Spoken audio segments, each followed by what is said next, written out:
બિહારના એવા છાપરા વિસ્તારમાંથી છે જ્યાં લાલુ પ્રસાદ યાદવ તેનો સુરત તપતો તો મતપેટીઓ પણ છીનવાઈ જાય, ચૂંટણી લડવી એટલે યુદ્ધના મેદાનમાં તલવાર લઈને ઝઝુમવાનું, એવા વિસ્તારમાંથી વારંવાર ચૂંટાયેલા અટલ બિહારી વાજપેયીજીની સરકારમાં કેન્દ્રીય મંત્રી હતા, એવિએશન મિનિસ્ટર, પોતે પાયલોટ છે, એક સફળ પાયલોટ, સાથે સાથે એવિએશન મંત્રી પણ રહી ચૂક્યા, કોમર્સ મિનિસ્ટર પણ રહી ચૂક્યા, સ્કિલ ડેવલપમેન્ટ મિનિસ્ટર પણ રહી ચૂક્યા, ધારાસભ્ય તરીકે 90 થી 95, 96 પછી સંસદ સભ્ય લોકસભામાં 98, 99 થી 2004 સુધી, રાજ્યસભામાં 2008 થી 2014 સુધી, 2014 થી લાલુ પ્રસાદના વાવાઝોડાની સામે એવી રીતે સારંગ બેઠક ઉપરથી ચૂંટાઈ છે કે લાલુ પ્રસાદની સમગ્ર તાકાત એમના પરિવારના લોકો ચૂંટણી લડતા હોય છે.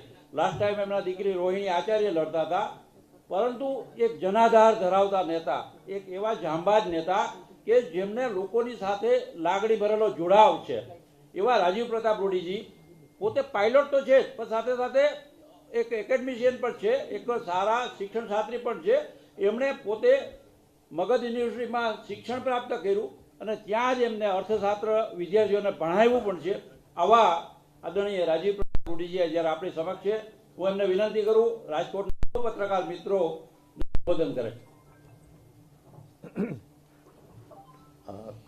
धन्यवाद राजू जी। मैं सब कुछ समझ गया आप जो बोल रहे थे।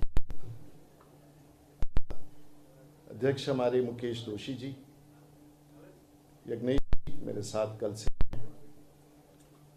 उदय भीन कंगौल साहब विधायक जी, दर्शिता जी विधायक जी, माधव जी, असीम जी, राजकोट के प्रमुख पत्रकारगण और सभी, विशेष रूप से उपस्थित आप सब लोगों का अभिनंदन। थोड़ा विलंब हुआ शहर में आने में। और आज का जो ये मुख्य प्रयोजन है, मूलतः जो बजट और हमारे जैसे सभी नेताओं को लगभग 550 नेता जिलाओं में जाने का निर्देश प्राप्त हुआ था, और बजट जो माननीय प्रधानमंत्री जी के नेतृत्व में 6ठी बार निर्मला सीतारमण ने जो पेश किया, उस पर विस्तार से चर्चा के लिए है। विषय बहुत सारे हैं, मैं कुछ विषयों को रख करके आपके प्रश्नों के लिए भी छोड़ दूंगा, और जब आप कहेंगे कि इसे समाप्त करना है और मुझे छोटा बाइट बनाना है तो मैं उसके लिए भी, लेकिन मैं चाहूँगा जो पत्रकार जो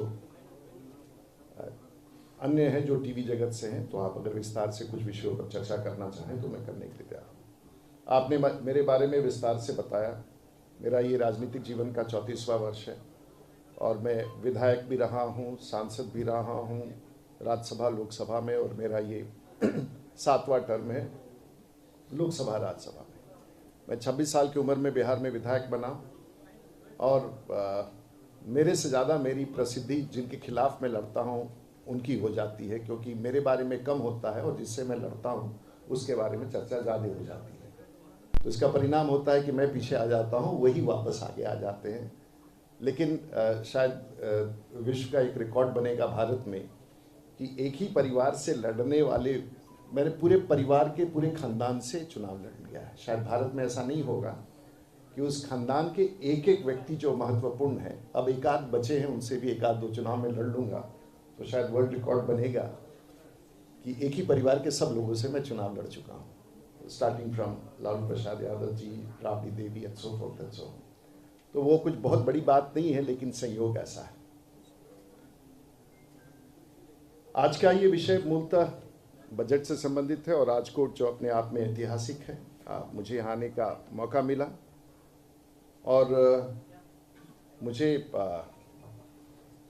बताया गया कि आप सब लोग बहुत ही सज्जन और बहुत अच्छे पत्रकार हैं, कोई कठिन सवाल नहीं करेंगे, ऐसा ही मुझे जानकारी दी गई है।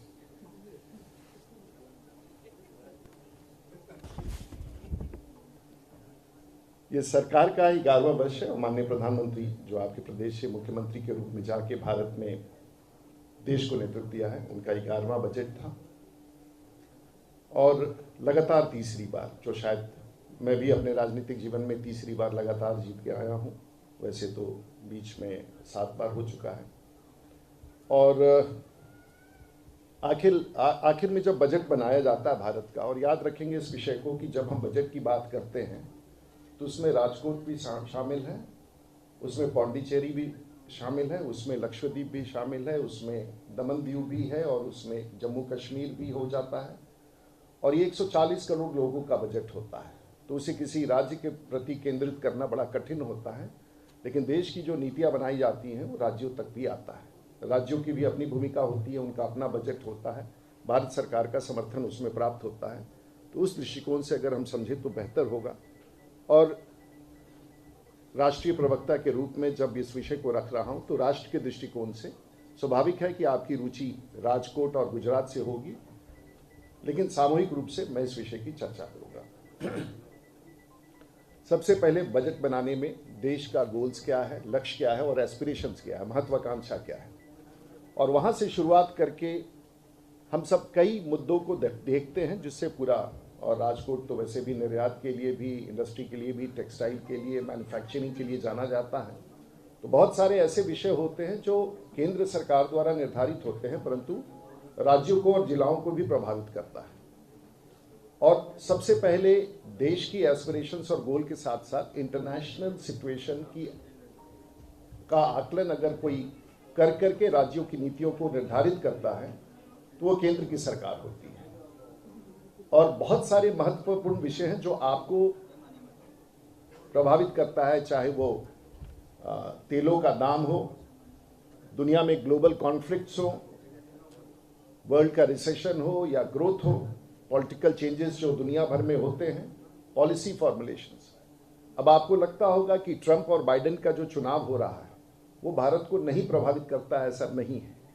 और इसलिए भी अमेरिका के साथ नीतियों में जो संशोधन है और आने वाले पृष्ठभूमि में अगले 6 माह में बहुत सारे परिवर्तन की गुंजाइश है। अगर ऋषि सुनक ब्रिटेन में बदल जाते हैं और केयर स्टारमर वहाँ बनते हैं तो वहाँ की नीतियाँ भी भारत को प्रभावित करती हैं। और इस बात को स्मरण करना होगा कि यदि आपको ऐसा लगता है कि यूक्रेन और रूस के युद्ध से आप प्रभावित नहीं हैं, तो दुनिया का हर व्यक्ति ऐसे युद्धों से, चाहे वो पैलेस्टीन का इजरायलियों के साथ युद्ध हो या इजराइल का पैलेस्टीन के साथ युद्ध हो, ये सभी चीज़ें प्रभावित होती हैं। और कहीं ना कहीं भारत की सरकार इन सभी चीज़ों को संज्ञान में लेते हुए देश के नीति निर्धारण करती है और अंतर्राष्ट्रीय, राष्ट्रीय और अर्थव्यवस्था के बारे में चिंता करती है। हमारे जो नेशनल प्रायोरिटीज़ हैं, कुछ राज्यों के लिए बहुत ज़्यादा होगा, आपके जैसे विकसित राज्य और आपके जैसे विकसित जिला या कमिश्नरी कहें उसके लिए स्वरूप दूसरा होगा। लेकिन रोजगार एक ऐसा विषय है, रोजगार एवं स्वयं रोजगार, ये दोनों एक ऐसा विषय है जिस पर सरकार चिंतित रहती है। ग्रोथ, जिसे हम सकल घरेलू उत्पाद कहते हैं, वो भी एक मानक होता है। और महंगाई से संबंधित, विकास से संबंधित मल्टीप्लायर इफेक्ट के लिए फिस्कल डेफिसिट एक बहुत ही इंपॉर्टेंट है। जब सरकार अपने आय से अधिक पैसे खर्च करती है और उसको फिर आय को कैसे आप वापस फिर उस पैसे को आप कैसे व्यय करते हैं और उससे मुद्रास्फीति नहीं हो, इन्फ्लेशन नहीं हो, उसका प्लानिंग कैसे होता है और विकास से कैसे जुड़ता है, तो एक सीमित मात्रा में फिस्कल डेफिसिट रखने का प्रयास होता है जो सबके जीवन को प्रभावित करता है। राज्य की भी बड़ी भूमिका होती है और केंद्र की सरकार राज्य की भूमिका को हमेशा ध्यान देती है। और जब से माननीय प्रधानमंत्री गुजरात के मुख्यमंत्री के पश्चात देश की सरकार में आए हैं, उन्होंने राज्यों को पिछले 60 वर्षों में जो हिस्सा प्राप्त होता है उससे कहीं ज़्यादा पैसा राज्यों को देना शुरू किया है, क्योंकि उनकी ऐसी मान्यता है कि देश के नीतियों के बाद अगर संरचना तैयार किया जाता है और राज्यों का विकास, वही देश के सकल घरेलू उत्पाद को बढ़ाता है और वही एक ड्राइविंग फैक्टर होता है जिससे मल्टीप्लायर इफेक्ट हम कहते हैं। अब हम विषयों पर आना चाहेंगे।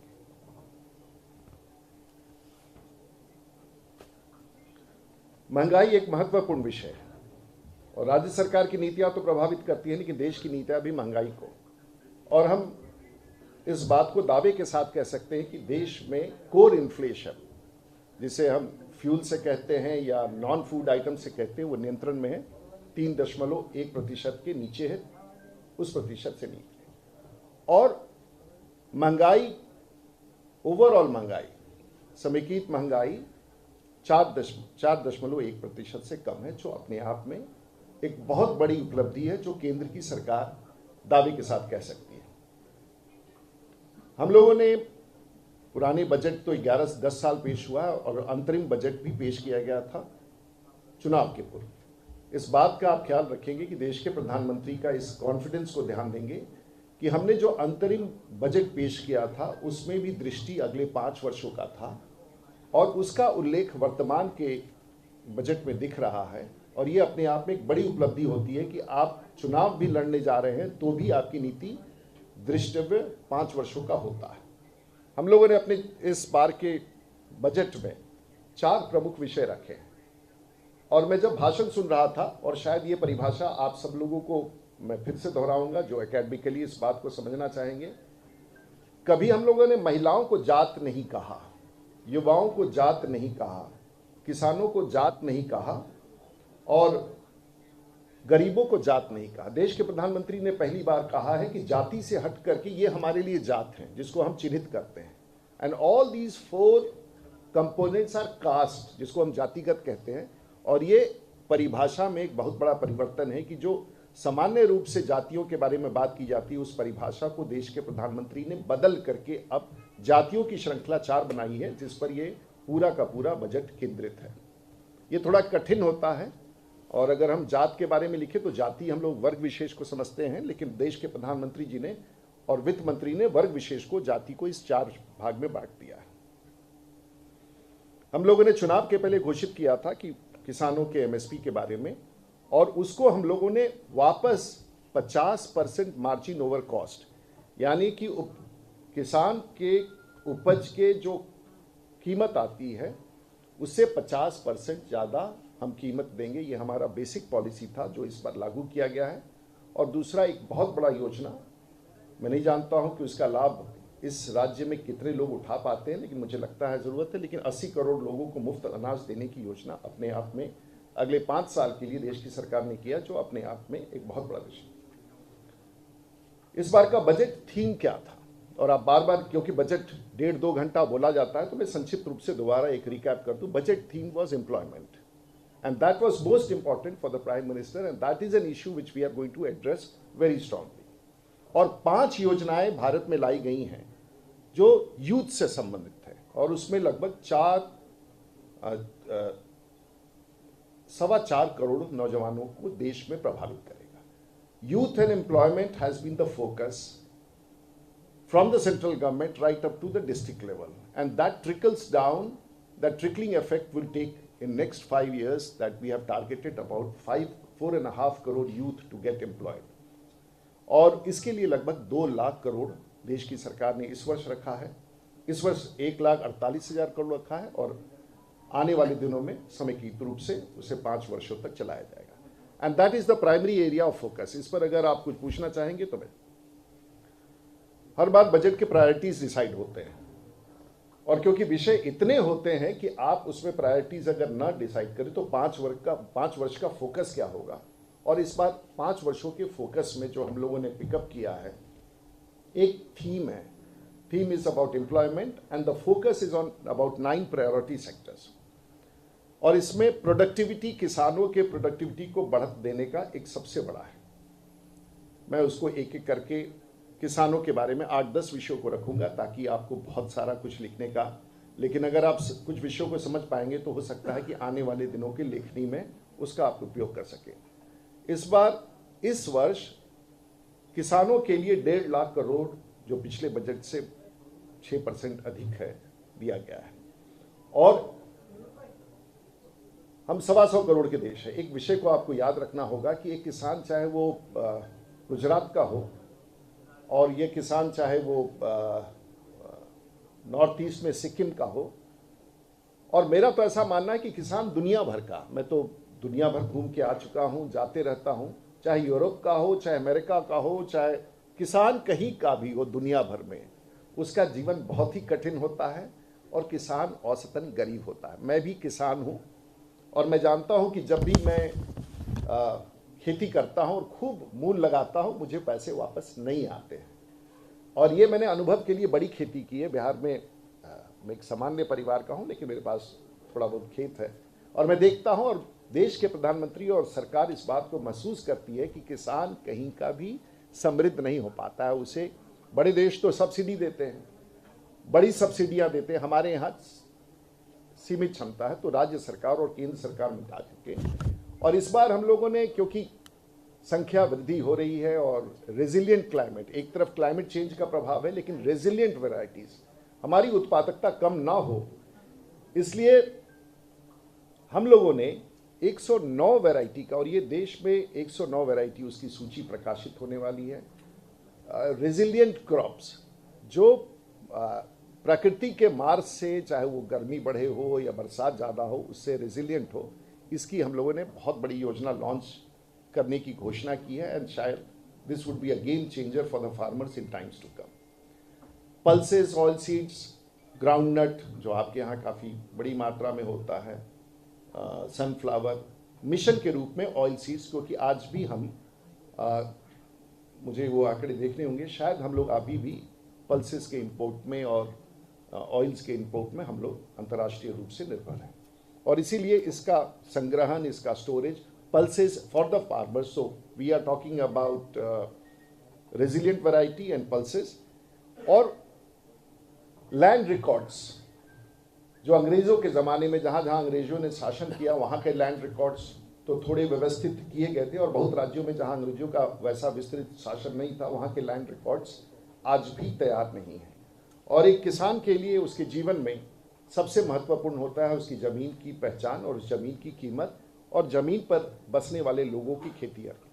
और लैंड रिकॉर्ड, ये छोटा सा विषय हमें लगता होगा, लेकिन सरकार ने फिर से इस पर केंद्रित करते हुए लैंड रिकॉर्ड के बारे में एक बड़ी राशि दिलवाई है, ताकि हम सब, पता नहीं आप लोगों में से कई लोग गांव देहात से भी आते होंगे, और आपके पूर्वज के जो खेत हैं उसके खलिहान के बारे में आज भी मैं अपने राज्य में, अपने प्रदेश में संघर्ष करते रहता हूं कि मेरा खाता खेसरा सही हो जाए। और कहीं ना कहीं कोई ना कोई विवाद उठता रहता है, क्योंकि परिवार बड़े होते जाते हैं, भाइयों में बंटवारा होते जाता है, कुछ भाई बाहर काम करने राज्य छोड़ के चला जाता है, और जब घर लौट के आता है तो उसको कई विवाद का सामना करना पड़ता है। सरकार ने इस छोटी सी समस्या, जो सामान्य रूप से देखा जाता है, इसको केंद्र के स्तर पर उठाया है। हमारा निर्यात समुद्री तट पर हम लोगों ने श्रिम्प्स यानी कि झींगा पालन और उससे संबंधित उस पर एक बड़ा फोकस डाला है। और कोऑपरेटिव्स, मैं कोऑपरेटिव क्षेत्र के बारे में बहुत कुछ नहीं जानता हूं, लेकिन गुजरात के अमूल के बारे में बचपन से पढ़ाई में सुनता था, और कई सारे सक्सेसफुल मॉडल्स कोऑपरेटिव्स में हैं। और हमारी सरकार, जैसे वाजपेयी जी की सरकार ने नॉर्थ ईस्ट डेवलपमेंट के लिए पहली बार सरकार बनाया था, वैसे वर्तमान सरकार ने कोऑपरेटिव मिनिस्ट्री को एग्रीकल्चर से हटा के बनाया है, और ये अपने आप में एक मल्टीप्लायर इफेक्ट होता है। कोऑपरेटिव का भारत में सरकार में मंत्रालय होना, और गृह मंत्री जी माननीय अमित शाह जी उस मंत्रालय के हैं, एक पॉजिटिव आउटलुक देखा जा रहा है। और कोऑपरेटिव के सेक्टर में पूरे भारतवर्ष में, चाहे एफपीओज हो, चाहे कोऑपरेटिव सोसाइटीज हो, रीस्ट्रक्चरिंग हो, शायद आने वाले दिनों में किसानों के बड़े आंदोलन का स्वरूप उभर के आएगा, वो कोऑपरेटिव्स की बात है। सो एग्रीकल्चर आई हैव एक्सप्लेन्ड, महिलाएं हमारी ताकत, हमारी शक्ति, हमारे प्रेरणा, और इसलिए महिलाओं के लिए भी इस बार बड़ी संख्या मेरा, चाहे वो इंडस्ट्री में का हो, महिलाओं की भागीदारी आस्ते आस्ते इंडस्ट्रियल प्रोडक्शन में बढ़ता जा रहा है, लेकिन उनकी सहूलियतें कम है, चाहे उनके, चाहे वो सरकारी नौकरी में आके पुलिस सेवा में जाती हो, कांस्टेबलरी का हो,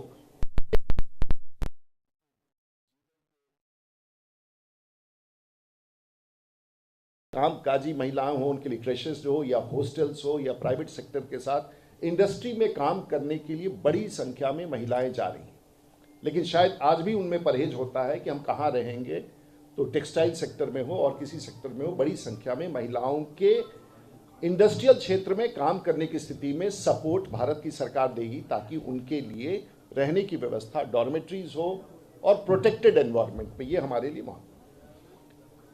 स्किलिंग, जिस विभाग को मैंने शुरुआत की भारत में, देश के प्रधानमंत्री का सपना था, हम लोगों ने बहुत सारी योजनाएं लाए, और आईटीआईज जो पहले लेबर मिनिस्ट्री था उसे निकाल करके, मैं अपने कार्यकाल में, जो पहला कार्यकाल इस मंत्रालय का था, उसको हम लोगों ने आईटीआईज को निकाल करके स्किल मिनिस्ट्री में। आईटीआईज हमारे देश में धरोहर रहा है स्किल डेवलपमेंट के लिए, और शायद उसका महत्व हम समझ नहीं पाए, बना नहीं पाए, और ITIs की गुणवत्ता को बढ़ाने के लिए 1000 ITIs को पूरे भारतवर्ष में चयनित किया जाएगा, जो हब एंड स्पोक यानी कि ट्रेनिंग दे करके, और उसको कई सारे लिंकेज प्रोग्राम हैं। इस बजट में मैंने खास तौर से ये देखा है कि कई सारी योजनाओं का एक दूसरे से लिंकेज है, और अगर हम इस बात को, और कोई भी लिंकेज जो आज हम योजना के तहत बनाते हैं वो एक दिन में स्थापित नहीं होता है, 3, 4, 5 वर्ष लगते हैं। याद रखिएगा कि जो भी योजना आज की घोषणा हो सकती है, इसके परिणाम 3 साल 4 साल में दिखेंगे, लेकिन भारत की सरकार दूरगामी योजनाओं को निर्माण करती है। मॉडल स्किल लोन एक नई योजना है, इसकी रूपरेखा हमने देखा नहीं है, 7.5 लाख रुपया प्रत्येक व्यक्ति को, और एजुकेशन लोन को भी हम लोग स्ट्रीमलाइन कर रहे हैं। शिक्षा अपने आप में, मैं अगर आज यहाँ बैठ करके आपसे बातें कर रहा हूँ, आप लिख रहे हैं या आप अपने करियर बनाए हैं, तो मैं तो अपने माँ बाप और मैं अपनी माँ को और सबको देता हूँ।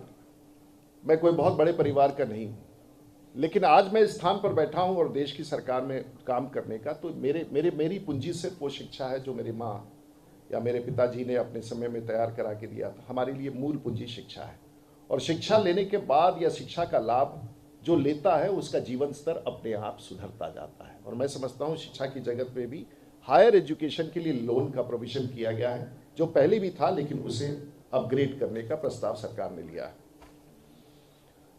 आप सब, मैं फिर कहूँगा कि मेरा ये सौभाग्य है कि मैं राजकोट में हूँ, मैं गुजरात में हूँ और विकसित राज्य में हूँ। और भारत के नक्शे पर अगर आप लंबी लकीर खींचेंगे, कभी शाम को जाएंगे और अपने बच्चे का टेक्स्ट बुक निकाल के देखेंगे और भारत का नक्शा देखेंगे, औसतन, मैं उसको न्यूमेरिकली प्रूव नहीं करना चाहूँगा, लेकिन भारत के नक्शे पर अगर लकीर खींचेंगे तो समृद्धि और विकास वेस्टर्न सेक्टर पर है, और गरीबी और इंफ्रास्ट्रक्चर का भाव ईस्टर्न सेक्टर में है। बिहार, झारखंड, पश्चिम बंगाल, जिस आप ध्यान से देखेंगे, और ये इसलिए नहीं है क्योंकि चाहे वो महाराष्ट्र हो, चाहे गुजरात हो, चाहे कर्नाटक हो, चाहे, ये समृद्धि है, इसका समृद्धि है। कोई अच्छा समाचार उनको कहीं बाहर मिल रहा है तो समृद्धि है। इसलिए देश की सरकार ने पूर्वांचल क्षेत्रों के लिए एक बड़ी योजना प्लान अभी अनरोल होना है, जिसमें बिहार, उत्तर प्रदेश, और मैं जानता हूं इसके बाद किस सवाल पर, जैसे मैं बिहार कहूंगा, आंध्र प्रदेश कहूंगा, 2 सवाल आप जरूर लेके आएंगे, आप जरूर लेके आइएगा पूर्वोदय के लिए। और इसके अलावा इंडस्ट्रियल कॉरिडोर्स का निर्माण जो ईस्टर्न सेक्टर में हो, उसके बारे में चर्चा की है। PM आवास योजना अपने आप में एक बहुत ही कामयाब योजना है, और 3 करोड़ घरों के निर्माण की फिर से अतिरिक्त रूप से निर्णय लिया गया है। ये बड़ी राशि सरकार की तरफ से आती है, और जिसका घर होता है, जिसका छत होता है, बचपन में हम लोग घर बना करके छोटे से बाग की साड़ी खींच करके गांव देहात में पेड़ के नीचे घर बनाते थे, उसकी भी खुशी याद कीजिए। और जिसके पास छत हो जाता है, गरीब के पास, उसकी खुशी का अनुमान लगाइए। सरकार ने नॉर्थ ईस्ट सेक्टर के बारे में बैंकिंग और वहाँ पर वित्तीय व्यवस्था के लिए पोस्ट बैंकिंग की व्यवस्था की जा रही है। MSMEs जो बड़ी संख्या में भारतवर्ष पे है, और उसके बारे में हम लोगों ने पूरा सपोर्ट, और MSMEs स्ट्रेस पे आते हैं तो तुरंत ही वो NCLT में और NPA डिक्लेयर हो जाते हैं। सरकार ने एक फंड क्रिएट किया गया है कि अगर 3 माह के बाद अगर आप स्ट्रेस पे चले जाते हैं छोटे उद्योगों में, तो सरकार उसके पीठ पर गारंटी स्टैंड करेगी, और आप कोशिश करेगी कि इस फंड के माध्यम से आपको जीवित रखने का, क्योंकि 3 माह में अगर पैसे का डिफॉल्टर हो जाते हैं तो आपका MSME, आपका इंडस्ट्री डिफॉल्टर डिक्लेयर हो जाता है, उसके बाद वित्तीय साधन आपको नहीं मिल पाता, उसको दूर करें। मुद्रा लोन एक अपने आप में कामयाब, उसे बढ़ा करके 10 लाख से 20 लाख कर दिया गया है। सिडबी जो क्लस्टर्स हैं, देश में 234 या 235 इंडस्ट्रियल क्लस्टर्स हैं, उसमें इस वर्ष 24 स्थानों पर इंडस्ट्रियल क्लस्टर के भीतर बैंक की शाखाएं खोलना भारत में आप कठिन रहा है, और बैंक्स पैसा रखती हैं लेकिन डिस्बर्समेंट में उन्हीं जगह जाती है जहां विकास ज़्यादा होता है, बैंक डिस्बर्समेंट कम करती है। सिडबी जिस पर भारत की सरकार का कोलैटरल है, वो बड़ी संख्या में हर जगह बैंक्स खोलने की तैयारी की जा रही है। इंटर्नशिप, ये शायद योजना को मैं फिर से दोहराऊंगा, एक ऐसी योजना जो शायद पहले कभी किसी ने कल्पना नहीं की थी। और हम जब लिस्टेड कंपनीज को देखते हैं तो टाटास हो, इन्फोसिस हो, महिंद्रास हो, कोटैक हो, ये सब हो, हम लिस्टेड कंपनीज पर कभी दबाव नहीं डाल पाते थे कि आप हमारे बच्चों को ट्रेनिंग दें, क्योंकि उनका एक स्टैंडर्ड, टाटा को अगर आप कहिएगा कि इसे इंटर्न रख ले तो टाटा उसका लंबा इंटरव्यू लेता है किसी को इंटर्न रखने के लिए। देश की सरकार ने इस बार मैंडेटरी कर दिया है कि 500 देश की टॉप लिस्टेड कंपनियां, अब ये स्कीम रोल आउट कैसे होता है उसको हमें देखना है। 500 लिस्टेड टॉप कंपनीज में 12 महीने के लिए इंटर्न रखना अनिवार्य होगा, और इसमें 5 करोड़ बच्चों को अगले 5 वर्षों में इंटर्नशिप। हमारे पास बहुत बच्चे आते हैं देहात के, कहते हैं कि मैं इंडियन ऑयल में इंटर्नशिप करना चाहता हूं, वहां चिट्ठी लिखते रहो, नहीं मान्यता है। इसको स्थायी रूप से पॉलिसी के तहत 500, चाहे वो प्राइवेट कंपनी हो, और उसमें उसे 5,000 रुपया 12 महीने रखना होगा। इसमें 1 करोड़ यूथ का टारगेट किया गया है, और जो 500 लिस्टेड कंपनियां हैं या 500 कंपनियां ऐसी हैं जिन्हों लिस्टेड किया जाएगा, उन्हें ट्रेनिंग का कॉस्ट 12 महीने तक। आप मान लीजिए ये आरपीआर ग्रुप लिखा है, इसके 10 होटल हैं और ये लिस्टेड 500 कंपनीज में है, और ऐसे और भी श्रृंखला होगी। तो 12 महीने के लिए कोई भी व्यक्ति अगर यहाँ आके अपने शिक्षा के अनुसार इस होटल में 12 महीने के लिए ट्रेनिंग लेना, साहब good morning, good evening, good afternoon करके देश और दुनिया में हम लोग रोजगार पा जाते हैं। 3 शब्द जिसको अच्छे ढंग से बोलना आए वो तो रोजगार ले लेता है। तो अगर ट्रेनिंग 12 महीने रहे और अच्छे कपड़े पहनने का, और जीएम साहब उस बच्चों को खड़ बैठा करके कैसे कपड़े पहनने हैं, कैसे ट्रेनिंग देना है, कैसे बोलना है, कैसे दरवाजा पर नॉक करना है, ऐसे ही करा दे। तो मैं एक छोटा सा उदाहरण दे रहा हूँ, ऐसे बड़ी कंपनियों में जो इंडस्ट्रियल एम्प्लॉयमेंट देते हैं, ऐसे 1 करोड़ यूथ को अगले 5 वर्षों में उनको देखना है। तो ये एक बहुत बड़ी योजना है। इसकी स्कीम रोल आउट होगी, जब रोल आउट होगा तो आपके पास भी जानकारी होगी। हमारे साथ दिक्कत क्या है कि जब हम योजना घोषित करते हैं तो जब प्लान रोल आउट होता है तो कुछ माह बीत जाते हैं, और फिर तब तक नई विषय आ जाते हैं, लेकिन वो प्लान चलता रहता है। मैं आप लोगों से कहूंगा, क्योंकि आप पत्रकार हैं, ये सभी बिंदु को रख करके अपने जिला में देश की सरकार की कितनी योजनाएं कार्यान्वित हो रही हैं उसे आप समझ पाएंगे। एनसीएलटी का जो कानून आया था, इसका प्रभाव शायद, कानून आज मुझे याद नहीं है किस वर्ष में एनसीएलटी आया था, 2014 के बाद की सरकार में या 2019 में। आप 3 लाख करोड़ रुपया जो देश की सरकार में ऐसे बहुत सारी कंपनियों में था, उसकी रिकवरी हुई है। It's not a small amount, it's a huge amount, 3 lakh. और सबसे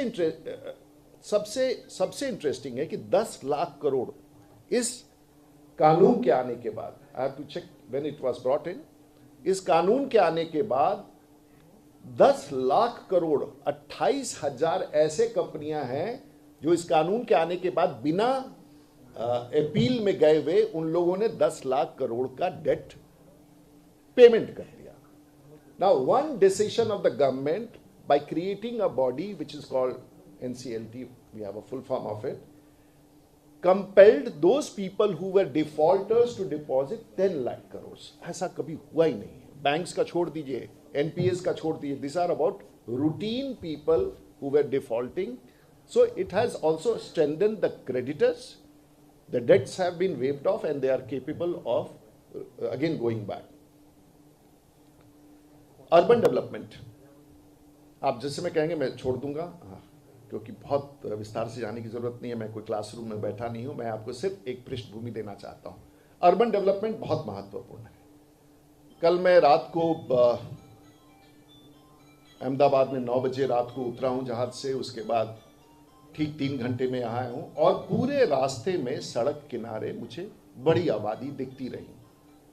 अर्बन डेवलपमेंट इज अभी भी हमारा अर्बनाइजेशन सबसे पुअर है, और दुनिया भर के विकसित देशों में कहीं भी एक शहर में अधिक, आपकी आबादी शायद 30 लाख है, कुछ वर्षों में 40 हो जाएगा, 50 हो जाएगा, but you require such satellite towns like Rajkot, may be 50 more in the state of Gujarat, may be 1000 more across the country. क्योंकि शहर का मतलब होता है होटल, अच्छा लाइफस्टाइल, अच्छा एजुकेशन, अच्छा है, और ये चीज हमें, इसे देश की सरकार ने अर्बन डेवलपमेंट के दृष्टिकोण से फैलने के लिए, जहां जहां आप अर्बन डेवलपमेंट, और उसकी बड़ी नीति आने वाली है, we have to disengage with the cities.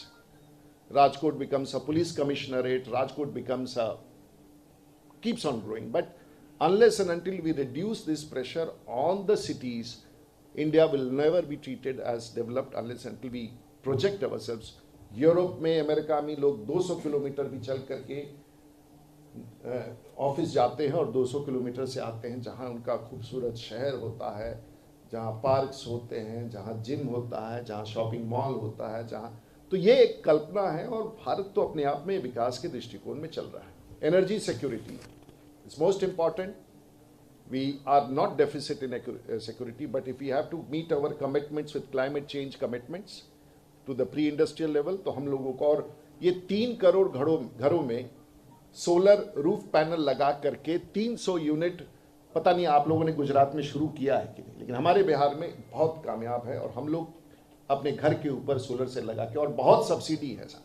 अगर आप इसको कोशिश करेंगे, अपना घर है और पूलिंग करके, तो मैं समझता हूं कि एक बहुत बड़ा योजना है और देश के ग्रीन एनर्जी की दिशा में सरकार ने निवेश को, अभी 3 साल 5 साल सरकार की सब्सिडी मिलेगी, शायद उसके बाद ना मिले, तो प्रारंभिक तौर पर आप सब लोगों को इस दिशा में मूव करना चाहिए. देखिए, अगर कोई राज्य अगर पीछे पिछड़ता है तो देश भी उसके साथ साथ पिछड़ता है, और इसीलिए देश की सरकार ने बिहार ऐसे जगह को सिंचाई के क्षेत्र में, हम किससे प्रभावित हैं. मैं तो आज कल से इस होटल में हूं, 4 लोग जो मेरे पास आए हैं उसमें से 3 नेपाल के हैं.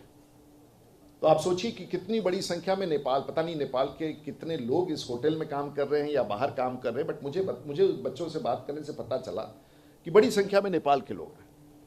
और आप पूरे बजट में देखेंगे भारत की सरकार ने किस तरह से निकटवर्ती देशों के साथ दोस्ती का हाथ बढ़ाया है, और कितनी बड़ी संख्या में, चाहे नेपाल हो, चाहे श्रीलंका हो, चाहे बांग्लादेश हो. और बिहार की त्रासदी क्या है, हम बाढ़ लेके नहीं आते, उत्तर प्रदेश बाढ़ लेके नहीं आता है. बाढ़ तो नेपाल के हिमालय की पहाड़ियों से चलता है, वहां पेड़ काटे जाते हैं, वहां की गरीबी के कारण वहां लोग पेड़ काटते हैं, एनवायरमेंटल प्लानिंग नहीं है. और जब बारिश पहाड़ों में होती है, वो पूरा रेत के साथ 24 घंटे में रेत के साथ वो बिहार में प्रवेश करता है, और हमारी तबाही का आप अंदाजा नहीं लगा सकते हैं. मैं तो अभी पार्लियामेंट में बोल रहा था कि तबाही तो इतनी होती है कि 10,000 लोग, अभी कोई अच्छी बात नहीं है लेकिन ये पॉलिसी लेवल पर हमने इस विषय को उठाया, 10,000 लोग बिहार में सांप काटने से मर जाते हैं. देश में 50,000 लोग. आपके यहाँ इतना संकट नहीं होगा क्योंकि इस तरह का टेरेन नहीं है, लेकिन हमारे यहाँ बड़ा संकट है, और इसीलिए देश की सरकार ने हमें 11,000 करोड़ अभी दिया है. ये देश के लिए ऐसा, हम अपने बिहार से गरीबी में निकल के आएंगे तो सूरत आएंगे. जैसे पंजाब का आदमी कोई गरीब होता है तो वो कनाडा चला जाता है, और बिहार का आदमी कोई गरीब होता है तो वो सूरत और राजकोट चला आता है. तो फर्क यही है देश में. इसलिए हम लोग अपने प्रांत में देश की सरकार ने और देश के प्रधानमंत्री ने बड़े तौर पर बाढ़ प्रबंधन, और हमारा, मैं तो जिस जिला से आता हूं, मेरे तो टापू है, एक तरफ गंगा, एक तरफ गंडक, एक तरफ सरजू, और बीच में मैं टापू. तो आप सोचिए कि कितना पानी होते हुए भी हम किसान, क्योंकि पानी जब आता है तो इतना पानी आता है आप उसका अंदाजा ही नहीं लगा सकते. तो इसे नियंत्रित करने के लिए बराज बना करके नेपाल की सीमाओं पर, और ये बहुत बड़ी योजना और देश के लिए है. कई बार हमारे मित्र पार्लियामेंट में सवाल उठाते हैं कि आप देश के लिए, आपके राज्य में, साहब हम भी हमारे जैसे लोग, तो देश की सरकार ने इस बार बिहार को भी थोड़ा केंद्रित करते हुए, और बहुत कुछ देना भी चाहिए. 14 करोड़ की आबादी है. गुजरात की आबादी कितनी है साहब? 7.5 करोड़. 7.5 करोड़. हमारी आबादी 14 करोड़ है. तो थोड़ा हमारा हिस्सा बनता है, और देश की सरकार और माननीय प्रधानमंत्री का हम आभार व्यक्त करना चाहेंगे कि बिहार को विशेष रूप से दिया है. मेरे पास और भी 50 विषय हैं. मैं सिर्फ यही कहने आया हूं कि देश की सरकार ने बहुत अच्छा बजट पेश किया है. अब ये कहेंगे आप भाजपा वाले हैं, आप तो बोलेंगे नहीं. दरअसल it has a vision, it has a perspective, it has a planning, and certainly whether we have covered most of the sectors. I can go on and on about financial matters, about fiscal deficit we have controlled, the inflation we have controlled. We are long-term investments to the states we are giving. We are standing as a securing the loans taken by the state government. तो मोटे तौर से देश में विकास की बहुत सारे आयाम स्थापित किए गए हैं. कई सारी योजनाएं रोल आउट होने वाली हैं, कई सारी योजनाएं रोल आउट हो चुकी हैं, आप सब लोगों से मेरा निवेदन है कि आज का ये वार्ता राजकोट केंद्रित नहीं है। आज का ये वार्ता मूलतः भारत केंद्रित है। और इसलिए कि निर्देश प्राप्त हुआ था देश के प्रधानमंत्री जी से और वरिष्ठ लोगों से कि आप सब लोगों ने से मैं पेशे से, इसलिए कि मेरे 4 पेशे हैं साहब, आप लोग बहुत लोग मेरे बारे में नहीं जानते होंगे। I have 4 profession to myself. And एक तो मैं पॉलिटिशियन हार्डकोर हूँ, उसमें कोई कन्फ्यूजन नहीं है। और मैं 26 साल की उम्र में विधायक हो गया और तब से मैं इसी यात्राओं में, तो मैं हार्डकोर पॉलिटिशियन हूँ। लेकिन थोड़ी सी कठिनाई ये होती है कि मैं अंग्रेजी बोलता हूँ तो फिर मैं बिहार से मुझे बाहर बना देते हैं। और मैं यूनिवर्सिटी में प्रोफेसर भी हूँ इकोनॉमिक्स का, ये मेरा दूसरा प्रोफेशन है। मेरा तीसरा प्रोफेशन है कि मुझे जब भी बड़े विषयों का कभी मुझे लगता है कि मुझे अपील, तो मैं सुप्रीम कोर्ट और हाई कोर्ट में गाउन पहन करके वकालत भी दबा के करता हूँ, पैसे के लिए नहीं बट जनधन। और चौथा हूँ कि मैं दुनिया में अकेला एक ऐसा व्यक्ति हूँ जो बड़े विमानों का कप्तान हूँ। और कैसे एक्सप्लेन करूँ आपको, मैं अकेला हूँ जो बड़े विमानों का कप्तान हूँ। कल भी मैं जब दिल्ली से अहमदाबाद आया तो खुद ही विमान लेके आया था। तो ये शायद है। और इसके अलावा मैं राजनीति में रुचि रखता हूँ, बिहार से मूलतः हूँ और देश की राजनीति का और मुझे अच्छा लगता है। और मैं बार बार कहता हूँ अपने मित्रों को जो पार्लियामेंट में बैठते हैं कि देश बहुत बड़ा है। और मेरे लिए खुशी है कि हमारे जैसे लोग वापस लौट के आते हैं 30 साल के अनुभव के साथ। भारत में एक ही प्लेटफॉर्म है श्रीमान, याद रखेंगे। आपको मैं बजट की चर्चा इसलिए नहीं करने आया हूं कि बजट में हम लोग कोई कमाल कर रहे हैं। भारत का एक ही प्लेटफॉर्म है जहां ना हम अपने बगल में बैठे वाले व्यक्ति का भाषा जानते हैं। कोई गुजराती बोलता है, कोई बंगाली बोलता है, कोई तमिल बोलता है, कोई मलयाली बोलता है, कोई भोजपुरी बोलता है, कोई मैथिल बोलता है, कोई पंजाबी बोलता है। हम सबकी भाषा नहीं जानते हैं, लेकिन बगल बैठे हुए व्यक्ति का भी संबोधन मेरे साथ है, क्योंकि देश का 125 करोड़ के देश का एक ही प्लेटफॉर्म है, 130 करोड़ लोगों का एक ही प्लेटफॉर्म है जहां देश का सब कुछ बैठता है और वहां से राजनीति केंद्रित होकर और देश की चिंता की जाती है। मेरे जैसे लोगों का सौभाग्य है कि भारतीय जनता पार्टी की सरकार देश में एनडीए की सरकार है और हम लोग वहां बैठते हैं और